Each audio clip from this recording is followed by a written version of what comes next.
introduction. Good morning. Welcome from Toronto. And thanks for inviting me to present in this webinar. This webinar is part of a larger focus I'm working on about finding an antidote to the feeling of being busier than ever, but never seeming to get enough done. Everyone at every level of an organization has felt this, and I see a growing trend across my client base, and endless research supports the notion that our lives and our work are becoming more frenetic by the minute. While life and work are immeasurably intertwined, my primary focus is on helping individuals and organizations make remarkable progress toward achieving goals with less stress and less drama.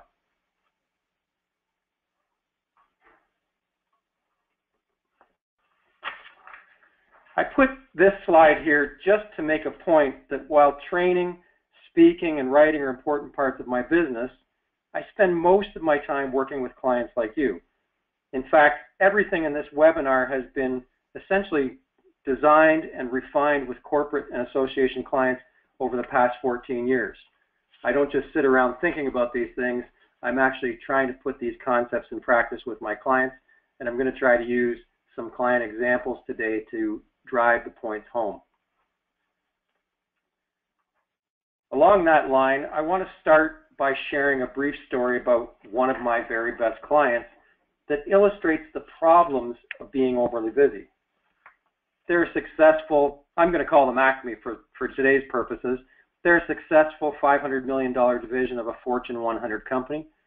Acme has achieved significant growth in revenue and competitive advantage, selling into a very tough North American commercial construction industry. Things are turning around, certainly in the US now, but they came through a very difficult time and did extremely well. They have some of the best people in the industry working for them, and their brand is admired and respected.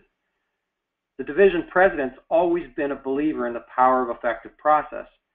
In fact, he was keenly aware of ensuring he invested in the technology and processes to constantly grow his bottom line faster than his top line. They were an early adopter many years ago of the balanced scorecard, and they punch above their weight in lean manufacturing and Six Sigma.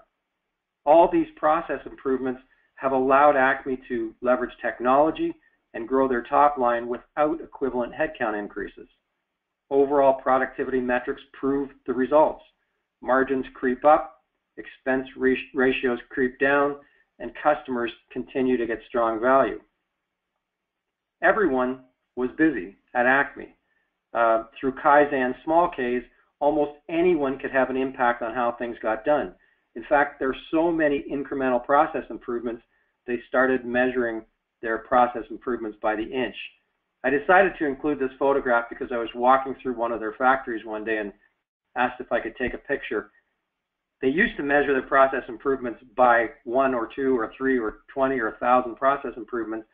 But each of those things you see behind that plexiglass is literally a slip of paper, and they're called small Ks, and each small K represents a process improvement that an employee recommended, and they're somewhere north of 85% implementing their recommendations. So I'm trying to make the point that Acme knows a lot about process, they know a lot about process improvements, and using process improvements has really been their friend over the years to drive the top line, but at the same time drive the bottom line much more quickly. So as I mentioned, everyone was busy. Everyone was working hard. In fact, some people were looking a little tired. New systems and new processes had made everyone's jobs better, but employees were getting stressed. Almost everyone was juggling more balls. Projects were taking longer to get done. In fact, there were some projects that never seemed to get done. Employees reported being busier than ever, but having less time to get things done.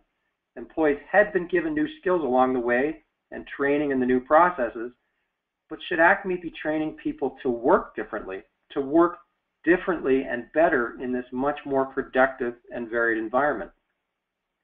This line of reasoning and these questions got Acme thinking about a host of other questions they should be asking. Number one, were they asking people to do dramatically different work with skill sets from the past? So just because they'd improved a lot of processes for manufacturing, for sales, for service, Were they asking people to do a new kind of work with skills from 10 or 20 years ago? Was this just a natural plateau in the evolution of the company, or were people really that much busier than years past? People have always said, I'm so busy, I'm crazy busy, I've got too much to do. Was this any different, or had people always been saying that, or is this actually a new normal? What's the limit at which people can no longer juggle more things?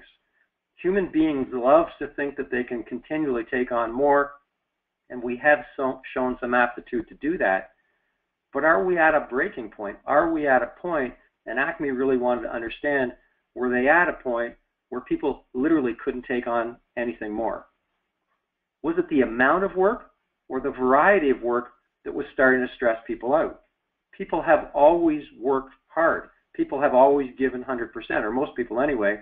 My dad always used to tell me, coming from 6 kids, 1 kid took 100% of your effort, 2 kids took 100% of your effort, and 6 kids took 100% of your effort. Was this any different, or was it the fact that the work was now more varied, more cerebral, more complex that was stressing people out? Could the company execute more projects if they did fewer projects at once? This was a theory that was floating around Acme at the time, that if they actually prioritized and reduced the number of projects, actions, activities, and initiatives going on, they could actually increase the output overall, and it was something that we got a chance to actually test in Acme. Can productivity improvements continue indefinitely, or is there a limit? So, based on a capitalistic economy, we believe that we can continue to grow productivity day after day, week after week, and year after year. Is that true, or is there really a limit when humans are involved? After careful consideration, the president decided 4 things needed to ensure sustained growth and productivity would continue at Acme without burning everybody out. First, Acme needed a stronger planning process to ensure all the work being done was tightly and clearly aligned to the strategic goals of the company. This is something that you've all talked about in your companies. How can we better ensure that the work going on is lined up with the work of my neighbors and lined up with the work of my colleagues to drive the greater good in this company, and that we don't have people leaving work at the end of the day saying, I knocked myself out on that project, but I'm not sure if that project is actually driving and contributing to the strategy of the company.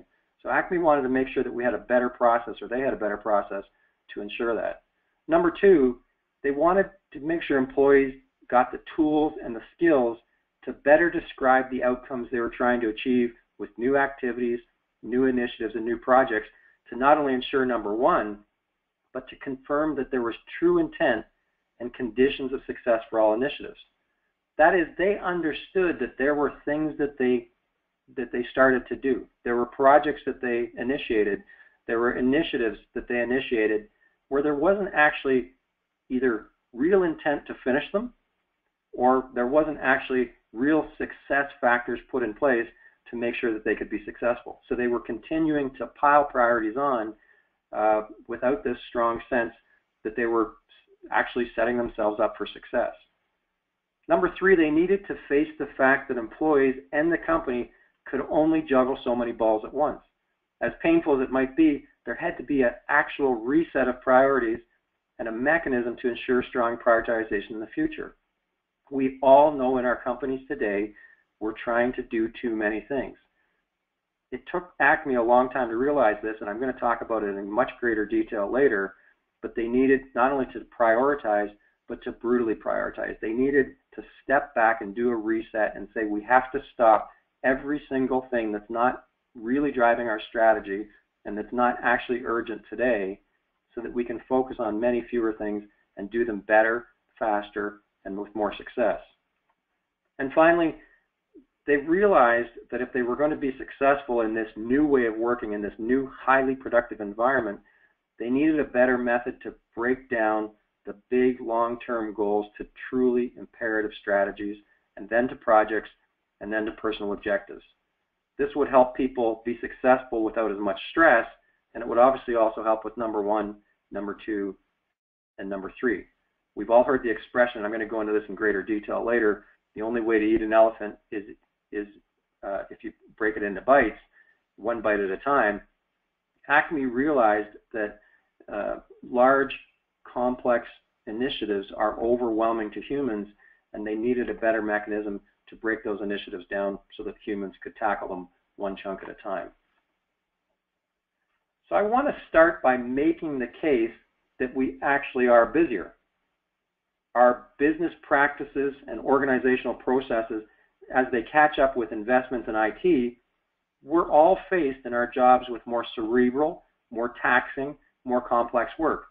In very simple terms, as productivity continues to increase across the board, each of us is producing more. In fact, some of this catching up to technology is happening in a post-recession lump. As the economy recovered, many displaced employees were not hired back. We've all heard stories about people being let go and laid off during the economic downturn starting in the end of 2007 and throughout 2008. Many of those people did not come back because process improvement allowed us to not bring them back. The effect is a nice little bump in productivity metrics, better leverage of technology, but ultimately more work for those of us who are still employed. The use of technology and better processes makes parts of our jobs easier, but no doubt makes our overall work much different. We're required to touch many things, many more things than we did in the past, and effectively juggle extra balls. Some of those balls might be highly automated, but we still need to juggle them. So I want you to, as we go forward today, I want you to think about how this affects you in your own work environment and how that looks at the place that you work. For example, for a very simple example, consider the advent of agricultural productivity in North America. In 1880, 49%, almost half the population produced food for the rest of us. Today, about 2.5% of the population produces food for the rest of us. To those of us in the developed world, this seems like ancient history, and we just take things like agricultural productivity for granted. But consider that according to Ted Fishman in his book China Inc., one American farmer working with a $200,000 combine can do the work of 20,000 Chinese farmers working on their government allotted plots. Think about that for a minute. So this illustration might be extreme, but extrapolate that to your own company and your own work. If your organization has been around long enough, it looks radically different today compared to 20 years ago. Enormous typing, bookkeeping, and secretarial pools of just a couple decades ago are long gone in our companies. Today's changes might seem more subtle without the benefit of historical context, but in fact, changes to the way we work are more profound now than ever before. With Moore's Law more or less playing out as predicted, the impact of technology drives exponential change in the very nature of our work. If you look at a productivity graph throughout history, particularly over the last 200 years, and you think about how things have changed with technology, how essentially with Moore's Law, we're doubling the pace of technology and how technology affects our work every single year or so, every year and a half, think about the impact on our productivity and the way we work. This is a somewhat crude exercise, but look at the total revenues of your own organization divided by the total number of employees. So total revenue divided by total number of employees, and work out the ratio for 10 years ago compared to today. For most organizations, the results are profound. Now think back to the changes you've personally seen, participated in, and even led to make those improvements in your organization possible. Likely the technology investments were followed by business practice and process changes to leverage those investments for productivity. While technology and business practices are making organizations more productive, most of us are operating in a radically different operating environment using personal practices that worked well for us in the past. We must change. We must adapt the way we work, the way we prioritize to be successful in this new environment. So just think about this for a minute. Our work has changed radically. Our organizational structures have changed. Everything we do is more automated and more process-driven. Organizations work much differently, but individual practices have not really evolved that much. This is the principal reason why we feel like we're busier than ever, but we have this sinking feeling of never getting anything done. I'd like to take a minute for a very unscientific poll on the changing nature of work. Think about the demands in your work and think about how those demands have changed just in the past 5 years. Think about the changing nature of your own work. Think about how you need to work today compared to 5 years ago. Think about the complexity, the variety, and the busyness of the work you do every day. Now, using the comment box, I want you to just type 1 to 3 words that describe how the nature of your work has changed in the past 5 years. Just take a minute to do that now. That 1 word, 2 words, 3 words that describe in your mind the first thing that comes to mind how your work has changed in the last 5 years. So we'll look at those responses at the beginning of our Q&A period. So we need to change the way we work to get more done with less stress and less drama in this new and radically different work environment. But what can we do specifically? While there are hundreds of different ways we can change the way we work, I'm going to summarize the 4 key areas that I think we need to change to ensure we get more done in our new, more hectic work environments. I chose the 4 overarching things that we need to do in order to find not a work-life balance, but a work-work balance, and to be more successful as we work in our complex work environments, and particularly as those complexities continue to increase. So number 1, we need to follow a process, any process. I'm going to talk through this in detail, but the truth is, if we set out to do something and we want to not fight process with process, but if we want to work differently in this much more process-driven work environment, we need a tighter process and a more formal process about how we work, and I'm going to talk through that. The next one sounds funny to people when they first hear it, but we're going to talk through this and you're going to think about it in your own work environment. We actually need to intend to finish what we start. There are many times when we start things and there's no strong intention and no conditions of success to actually finish that thing, initiative, project, action, whatever it is, at any level of the organization. Number 3, we need to brutally prioritize in our organizations. Every client I ever go into, whether they're in any industry, and I work in probably every industry, I work in countries all around the world, the common factor that I see is organizations have too many priorities. It's to the point that we can't actually even call them priorities anymore. It's just a laundry list of the big things that need to be done. So we're going to talk through that in detail. It's critically important. And number 4, we need to learn to eat the elephant. That is, we need to be able to take these complex, overwhelming tasks and break them down into small, manageable chunks. So let's start with follow a process, any process. Process improvements are really part of what caused the situation we find ourselves in, and process improvements are critical to working smarter for better outcomes. There are so many things in our organizations we'd never consider doing without a rigorous, well-defined, well-documented process. Imagine if you worked in finance in your company and you told your CFO, I've decided not to follow our financial management process anymore. I think I'm just going to wing it and hope the quarterly close turns out okay. I don't think it would go over very well. We apply process to all the things in our companies that are important to us. Now we need to apply that to the way we get our work done personally. We need simple process to bring order and structure to an increasingly chaotic work environment. I can't tell you exactly what the process should look like specifically for you, but it should encompass the 4 key areas that we'll cover in the upcoming slides. I'm going to recommend a simple template later in the webinar that you can use as the basis for your own personal process or team process or division process. In the interim, please consider just this basic advice. Number 1, we need to be formal about process. And whatever process you adapt to change the way you work, you need to be formal about it. Just because it's not your company's financial management process doesn't mean you can't document it and communicate it to others. A process is only a process if we stick to it, so write down the steps, write down the timeline, write down the inputs, outputs, accountabilities, and handoffs, and then help other people understand their roles to stick to that process. And number 2, blame the process. You want to create a process that will be your friend, but the kind of friend you can blame things on. For example, it's best if you can say, I'm not being a jerk about whether you really intend to follow through on the items you promised me. It's just our standard process to get your agreed completion date in writing. So we'll talk through some additional examples of this as we go forward, but think about these two things of being formal about process and being able to essentially blame the process. When was the last time you wrote something on your to-do list or in a plan that you knew in your heart was never going to get done, or you saw a colleague do it?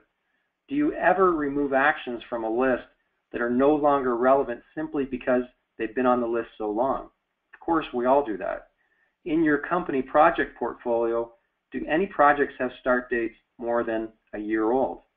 What about 3 years old? How about 5 years old? Of course, don't worry, you're not alone. We all bite off more than we can hope to complete. It's a product of human nature that's been exacerbated by this hyper-busy work environment we're talking about. Too many priorities are just part of the issue. Prioritization is critical, but this advice about intent to finish is focused on a fundamental principle required to adapt our behaviors to be more successful in today's work environment. That is, actually intending to finish what we start. Of course, intent means that you're determined, committed, and resolved to do something, in this case, finish what you started. I plan to gently expand the definition of intent to also include being prepared and ready to finish what we start. And while we're at it, intent should also include being knowledgeable about where we are today and what we ultimately hope to accomplish when we finish the thing we start. It's true that we'll never finish something if there was never true and supported intent to complete it. I want to take it to the next level where we really use commonality, shared vision, shared wisdom in our companies to really talk for the important things, not every little thing, but for the important things, whether we really intend to finish those critical things that we essentially put in our plans. Determining if there's true intent to complete something important in your organization requires a tough conversation. Like many things, we don't do things because they're hard to do, and the thing that I'm going to recommend here is hard to do. To be sure you have the right answer, participants in this conversation need to be frank, and you need comfort that the participants actually agree to the answers to your questions. So, choose an action, a priority, a strategy, or a project you want to test for whether there's true intent to finish. And the truth is, most of us already know what some of these things are. Most of us already know the minute we agree to tackle a new initiative or take on a new project, we already know in our hearts whether that's one of the things that's going to be supported and backed up and driven to completion, or whether that's one of the things that's going to be put on the list and left to wither there for some indeterminate amount of time until it gets taken off the list. Of course, you need to do this before you start the action or the initiative or the project. So next, you really just need to identify the smallest possible group of people required to intelligently answer all of these questions. So I'd get 4 or 5 or 6 people in a room focused on a specific project, action, or initiative, and I wouldn't leave the room until we all clearly understood and agreed to what's the current situation that makes this project or initiative worthwhile. This is a classic sign that we actually don't agree to finish something when we jump to solution mode.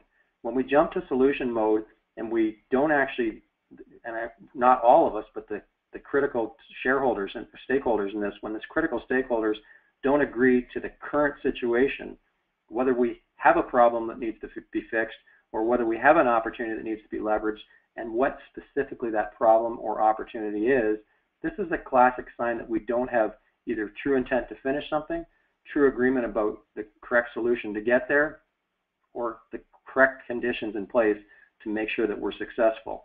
So number one, if we can't all agree on what the current situation is, really agree, then we should probably take a pass on the project, initiative, or action. Number two, do we clearly understand and agree to the desired and expected outcomes that are going to be achieved as a result of this project or initiative or action that we've bitten off? It's one thing to say, and we love to jump to deliverables, here's the stuff we're going to create. It's much more important to ask the question and agree to the answer well in advance. What's the outcome going to be? Why are we doing it? What's going to be different about our company, our practices, our products, whatever it is in this particular case as a result of this project? And equally importantly, precisely how will we measure success of this project or initiative? How will we know that we've been successful? How will we know that we've achieved the outcomes? Again, if we can't talk about this in a frank way before we start, we probably don't have true intent to complete it. The next most important thing is precisely how will we measure the completion of this project? How will we know we're done? That's a question we love to not answer before we start things because it's a very difficult answer to come up with. If we can't all agree in advance, again, the key stakeholders agree in advance on what completion looks like and how we'll measure completion, it's very difficult to say whether we actually have intent to really finish that thing. The next question we want to answer is, and agree to, is what precise process will we follow, and who specifically will be responsible to measure and report on project completion and outcomes?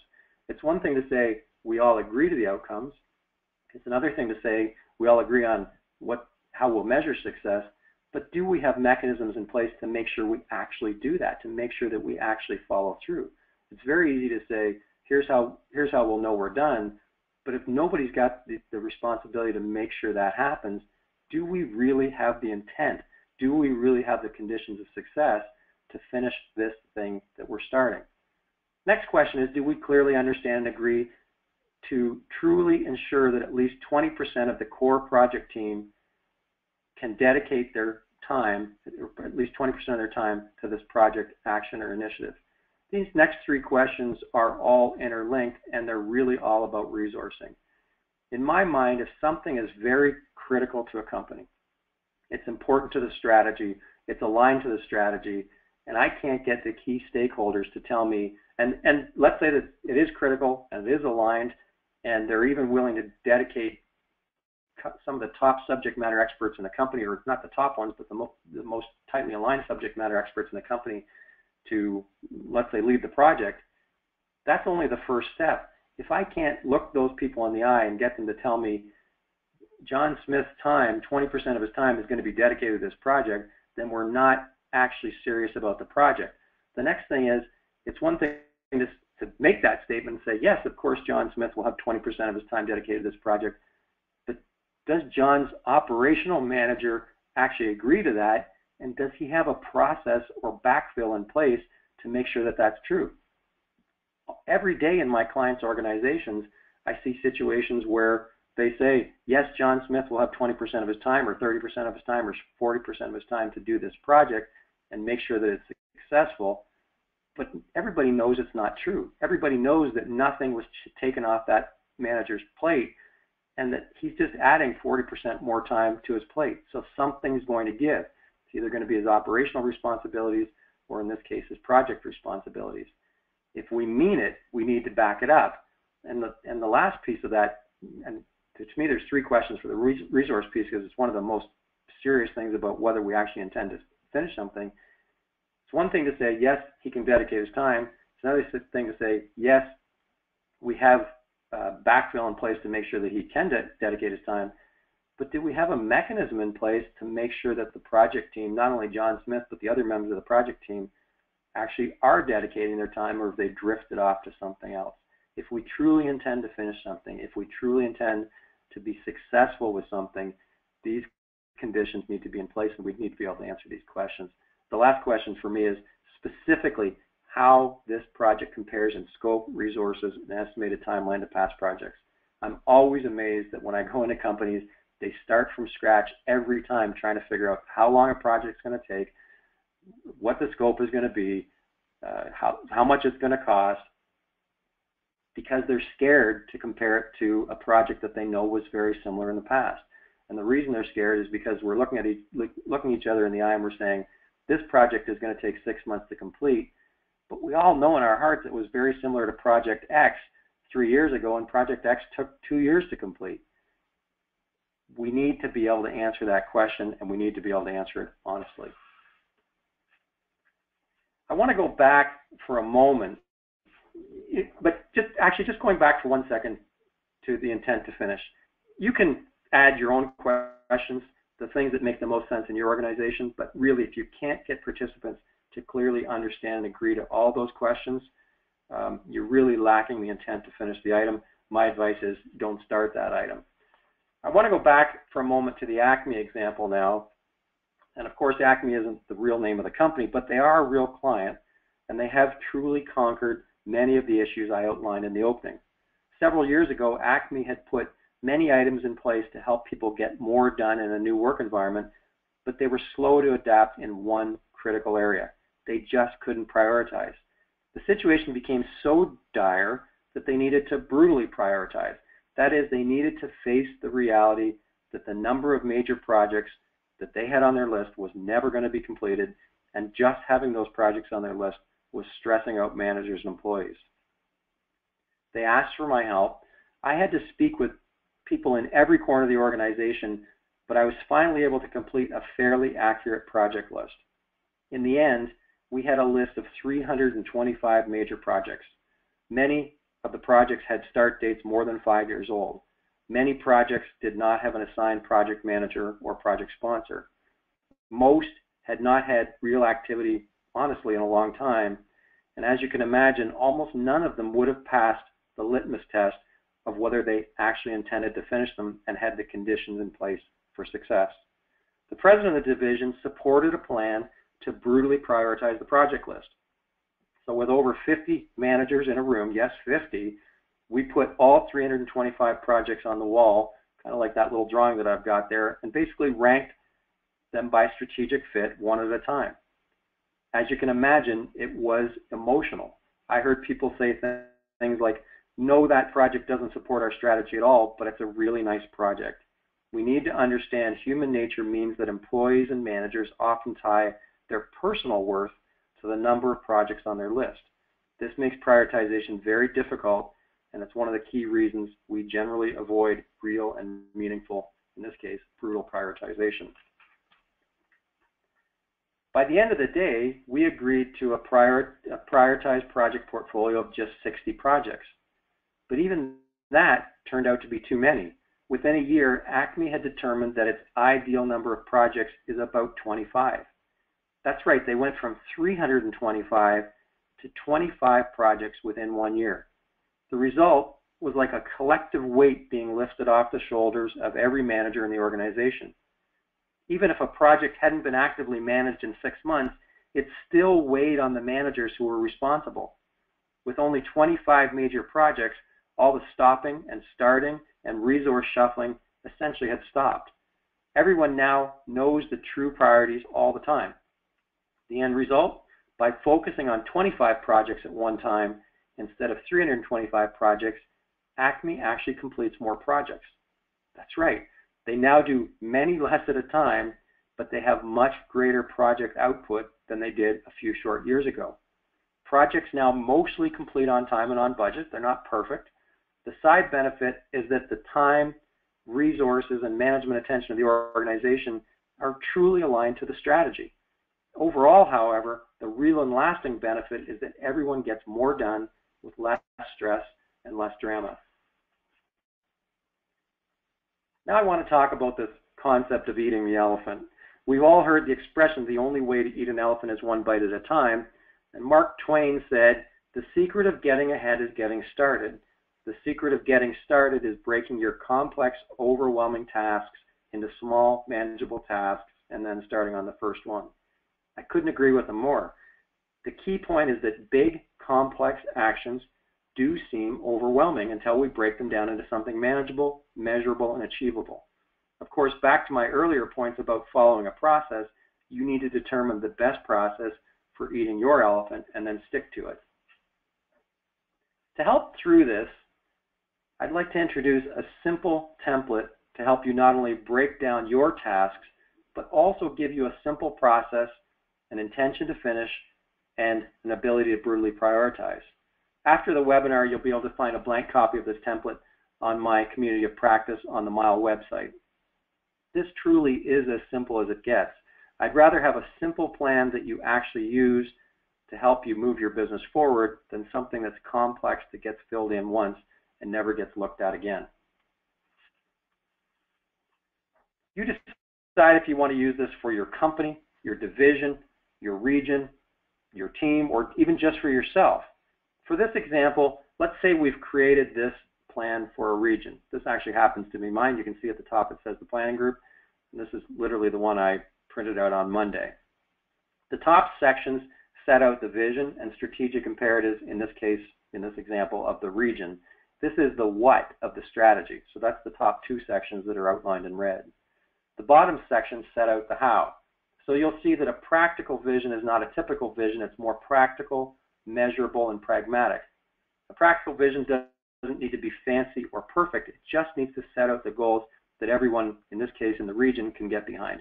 And again, you can do this for just your team. You can do this for an entire company, and I've done it, of course, at every level. In this example, you would define the practical vision and strategic imperatives with your regional team. So back to the old adage, the best way to eat an elephant is one bite at a time. Strategic imperatives really are the first bite. So in this example, a regional team really needs to answer, given where we want to be, in this case in 2020, given what we have to work with today and the obstacles that we need to overcome, what are the few strategic items that are actually imperative to accomplish in 2016? What are those 4 or 5 critical items that must be accomplished to help us achieve 2016 growth and set us up for future success? Strategic imperatives are critical to everyone using this template because they put a very fine point on what's truly imperative, in this case, in the region. They don't tell people how to do their job or even what specifically they should be working on, but they do give a very tight set of priorities to help everyone better understand their role in moving the regional strategy forward. This, of course, is critical to being able to brutally prioritize. One of the reasons why companies can't brutally prioritize is they don't set the high-level strategy tightly enough, and strategic imperatives help to do this.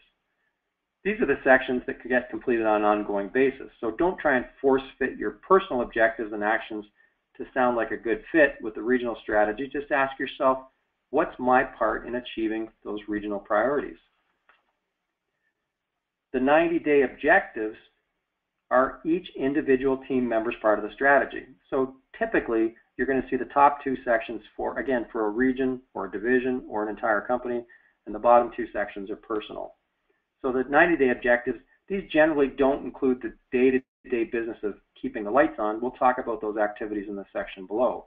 These are the objectives that are necessary to take your business from where you are today to a new place, to be able to look in the mirror in 30 days personally and say, have you helped to move the strategy, in this case of the region, forward?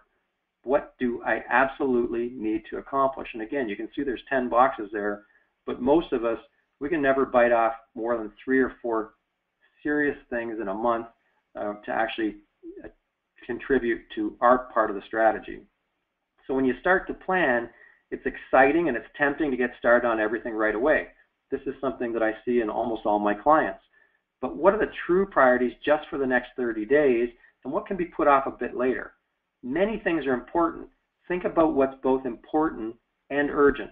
This is brutal prioritization at the individual level and critical to getting more done in our hectic work environment. Every month, you're always looking ahead to the next month. Just type the name of the month you're covering on the left side, where in this case, in my example, it says November. The 7-day personal actions are where you bring together the daily standard to-do items and just a couple small things each week to move your 30-day personal objectives forward.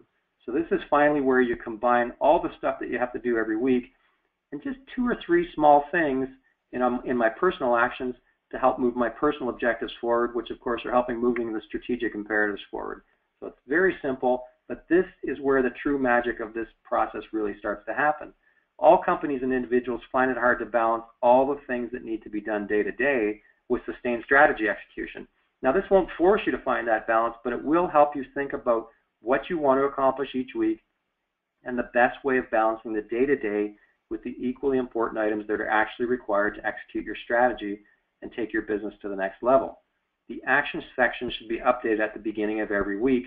This is a great way to get your thoughts straight and ready for a new week. So you can see there's no magic to this. Just a simple yet disciplined process that forces intent to finish, brutal prioritization, and breaking down complex, overwhelming tasks to simple tasks in order of urgency. The other nice thing about this template is you're constantly looking at the overall strategy, again, of your team, your region, or your company in context of the things that I need to do this month to move the strategy forward, and the things that I need to do this week to move my operational duties and my parts of the strategy forward as well. So each week, just simply open last week's plan and do a file save as using today's date as the title. I've been doing mine so long I have them archived for years and years. It's easy to go back to a prior week's plan if you need to find something. My filing system is pretty simple, as you can see. I have many clients where everybody at the management level and up walks around with these plans, and the real magic happens when the plans of people working in the company are aligned to their supervisor, and that supervisor is aligned up to their manager, and so on. So finally, a few tips to use the template as part of the webinar recommendations and get more done in your work environment. Number one, be pragmatic about what's actually achievable. So be clear about what's immovable and what can actually give. Get as much help as possible. Ask your manager and anyone else you trust for input, and don't hesitate to email me for advice. To get started, it's a little bit like an exercise or a weight loss program. You have to use 50% of your discipline bank for the first few weeks. After that, it becomes not only natural, but you can never live without it once you start to follow this process. Schedule time, no more than 15 minutes, to do this every week and protect that time at all costs. And do it when it works best for you. And then print out your plan and take it with you everywhere. It's nice to knock a few things off your list when you're trapped in an airport. All right, thanks very much for listening. Is it possible, Mr. Jaffrey, to have a quick review of the answers that were typed in the boxes earlier? Yes, I will just read them over. A couple of them just posted, but before I read them over, folks, we are also open for the question and answers now, so please feel free to write your questions in the question chat box, or you could raise your hand by clicking on the hand icon available on your console, so you could have an audio connection with the speaker. We had just a few of the people who commented about the changes which they have witnessed is the documents moved towards database, digitized, telecommute, better ergonomics, virtual sticky pads. These are some of the comments people have written. Wonderful. And that's in line with the kinds of things that I've been hearing. So you're going to open up to some questions now? Yes, we have, let me see if anybody has raised a hand. We have a caller who raised a hand. Let's go to the caller straight. Okay, we have Sister Yasmin Mirza. Sister, you have raised your hand. Can you hear us? And could you please introduce yourself? Sister Yasmin Mirza, can you hear us? I believe we have a audio connection issue. So let me go straight to the question box. There are a few questions, being number one. Has Acme stuck to their 25 project limit? What process do they use to ensure they don't just revert back to 300 projects again? That's a great question. Yes, Acme has stuck to their limit. They actually, over the last 2 years, have refined it somewhat, and they use a model called Little's Law that really helped them determine that 25 major projects was about the right number for them.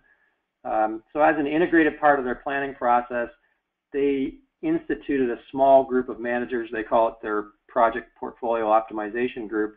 And essentially, every month they get together for a couple hours and they make sure that the project list doesn't grow out of hand, doesn't grow beyond that 25, 26, 27 range. They align key resources. They make sure the projects are scheduled appropriately to move forward. And they also, working with the leadership team of the company, they actually now make sure that at any given time, 80% of the projects are aligned to the strategic imperatives of the company. So they do two critical things. They keep that project list in check, but they also make sure that the projects that are being executed and invested in are aligned to the strategy of the company. Okay, thank you very much. We have another one. What would you recommend to minimize getting distracted by information overload in this age of social viraling, as we are flooded with all sort of incoming information on our desktops, smartphones, etc.? And this is a huge part of what's going on in companies. Is there's just too much information and we don't know what to do with it. Few key recommendations on my part. Number one, face the fact that humans can't multitask. Face the fact that it's a fallacy that we can multitask and we literally can't do two things at once. So you need to break down your day to the point where you're saying, what are the critical things that I need to accomplish today? And wherever possible, and I know we get a lot of distractions, but wherever possible, we need to hive off that time and say, for the next hour, I'm working on X, Y, and Z. You're going to find that you can actually drive more, get more done. The second critical piece in terms of information overload is we need to look to ourselves, but also look to the people who are bringing data and information to us, and really always say, what's the insight in this? So please don't give me the data. Tell me what insight you derive from this data. So it drives me crazy in my clients that there's lots of information floating around, but nobody's willing to dig into that information to say, what have we learned from this and what should we do about it? So when people bring you information, I would ask them two questions before you look at it and before you waste your time with it. What have you learned from it? And what do you want me to do about it? What's your insight? What is it telling you? If you're the one who has to analyze the data, then make sure you can answer those two questions yourself as well. This one's critical, and it's a huge part of why we feel the way we feel in our work environments today. Great question. Okay, another short one. Can you recommend any online task management tools which you find effective? Yeah, there are. 5 years ago, there were none that were any good. Now there are hundreds of them. To me, there are a few apps that are good if you use an iPhone or an Android. The one that I've been using with clients quite a bit lately, if you're looking for a fairly simple one, is called Wright, W-R-I-K-E. And I think it's literally at Wright.com. You can start with, I'm not affiliated with them, but I have enjoyed using this with clients. I think you can even start with a free trial, and it's fairly straightforward to have multiple projects going at any one time and to share tasks among a team. Very straightforward to use. The other thing, of course, that is a bit of a hang-up of mine is I would rather have people get discipline in using a simple process before they actually move to a tool. Tools are excellent, but sometimes we get wrapped up in the tool and the functionality of the tool, and we forget the simple process. That's why I love something as simple as that one-sheet piece of paper that I get a lot of my clients using, really to say, if we can do it on a piece of paper, then let's talk about moving to a tool. But if you're looking for a simple task management, very simple project management software, Wright, W-R-I-K-E, is pretty good. Is it W-R-I-K-E? Wright. Yeah. Okay, Wright.com. Okay, there's another one. Can you give a specific example of how I can be formal about process in my own work? What does that look like? Yeah, I can give you some specific examples, and this is critical, and this is both to be formal about the process, but also to essentially be able to put the blame on the process and take the blame off yourself. In a lot of clients, in a lot of situations, and this is either in a project or in an initiative, or sometimes just as part of a committee to move items forward, we use a very simple concept, and this just to give you an example to answer the question, use a very simple concept of a decision log. A decision log is simply a tab in a spreadsheet that says, for this project, action, initiative, or team, what was the decision we made? When did we make it? Who made the decision or who signed off on it? You know, usually the whole team or the team leader. And that's it. And so to me, you're taking something where we chronically struggle in projects and in committees with going back on things and saying, well, what did we actually decide? And I don't think we agreed to that. I think we agreed to something else.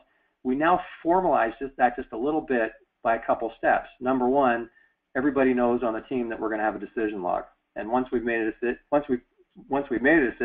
in a let's say in a meeting, we say, is this important enough to put in our decision log? Yes or no. So that formalizes things. That right there, as soon as people know that we've entered that in the decision log, prevents 90% of the time from anybody ever coming back 3 months later saying, yeah, that's not what we agreed to. No, we agreed to it and we put it in the decision log and we formalized it.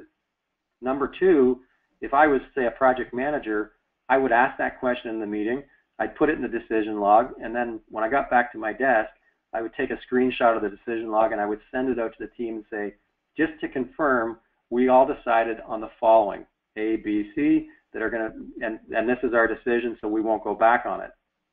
That formalizes it even further, and it takes the blame off you. You're not being a jerk to say, hey guys, we all agreed to this and we can never go back.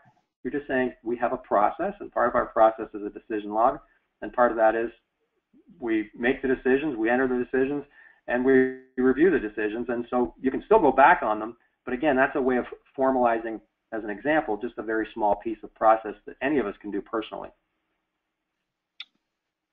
Thank you very much. We have another, one last one. Do you think minutes of meetings will always remain an effective way to prioritize, or is it just a formality to document meetings? I strongly disagree with most minutes. I think minutes are and again, depending on what kind of minutes you're talking about, I think most minutes are a waste of time. I'm much stronger proponent of recording just the critical items. One of the reasons why I love to use flip charts in a meeting is because you can write very little on a flip chart. Number one, flip charts are visible, so everybody sees the bullet point that you wrote down, and they either nod their heads or they shake their heads if they like or don't like what you've written down, and you can always cross it out. Minutes really just is it's just a crutch that we use these days, and the younger generation is even worse than my generation, to just record things, and we're not actually actively listening. So I would say that although the conversation is very important in meetings, it's the actions, the outcomes, the responsibilities, the timelines, and the decisions, those key things that we should write down. Those key things should be part of the official record of the meeting. But minutes for, let's say a 2-hour-long meeting, if you've got more than 10 or 15 bullet points, you've taken way too many minutes. There was a study recently completed in undergrad students, but this applies in our companies as well, where people now take copious notes, many more notes and minutes than we ever did in meetings and in classes, and they looked at two different things: the people who took handwritten point form notes of the key points versus the people who typed their notes into a computer. The people who typed their notes into a computer and took copious notes didn't understand the intent of what they were being taught, didn't understand, and were not able to comprehend the intent of what came out of that session. So my advice is keep them short, keep them sweet, make sure they're formal, but make sure they're short. Okay. There's another one, last one, interesting one. Should we check emails on fixed timings or randomly check them all along the day?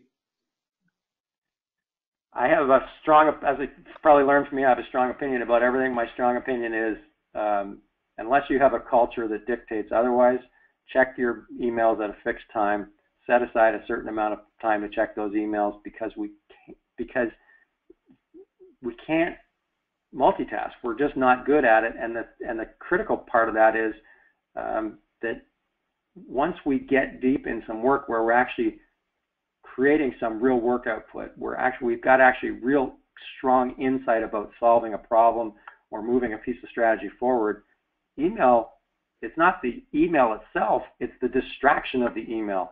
So if you think about the studies that have been done where even people talking hands-free on a phone distracts them from driving and is incredibly dangerous, it's not the action of talking on the phone, pardon me, it's the distraction of the content. So email is content. That content is different than what you're working on at the time. So yes, I would hive off the email, and I would set it aside to points throughout the day when you're actually going to look at it. Not everybody agrees with this second piece of advice, but my second piece of advice is never leave for home at the end of the day without your inbox down to just as many as you can see on the screen. Another part of the stress that we all carry around is the fact that we've got a bunch of things lurking in our email and we haven't done anything with them and we're not sure what they are. quite often we just wait until they take care of themselves and they go away. That's no way to run your life, and that's no way to personally run your job. I would say check throughout the day, but set aside time at the end of the day to make sure that every email is either filed away, deleted, taken care of, or you've got an action set up for the next day, and get it down to no more than you can see on your screen, something like 20 emails. And that's going to shock some people who've got 5,000 emails in their inbox. Okay. Well, thank you very much, Mr. Wright, for a very, very interesting presentation. Before we dismiss out, any concluding remarks that you would like to give? No, just overall, you know, this is an issue that we all face. Obviously, we've just skimmed the surface today. There are hundreds, thousands of ways that you can address this in your organization. I just want people to realize that although you sometimes feel powerless to make these changes yourself, you do have the power to take control, not of all your own work, but at least parts of it. So start with those things like email, minutes, starting and finishing your own time, your own meetings on time as an example, and try to take back some control and try to de-stress your work environment as much as possible. Thank you very much. I really want to thank you once again on behalf of the Madinah Institute for Leadership and Entrepreneurship, MAD, for your time, for giving us an excellent presentation. And thank you all of those who participated in this webinar and for your questions. We are recording this webinar, which will be uploaded on MILE community, which is webinar.mile.org. So please stay tuned to access the archives or even to learn about upcoming programs and webinars. So once again, thank you very much. You all have a good day, good afternoon, good evening, wherever you're calling from. Wassalamu alaikum wa rahmatullahi wa barakatuh.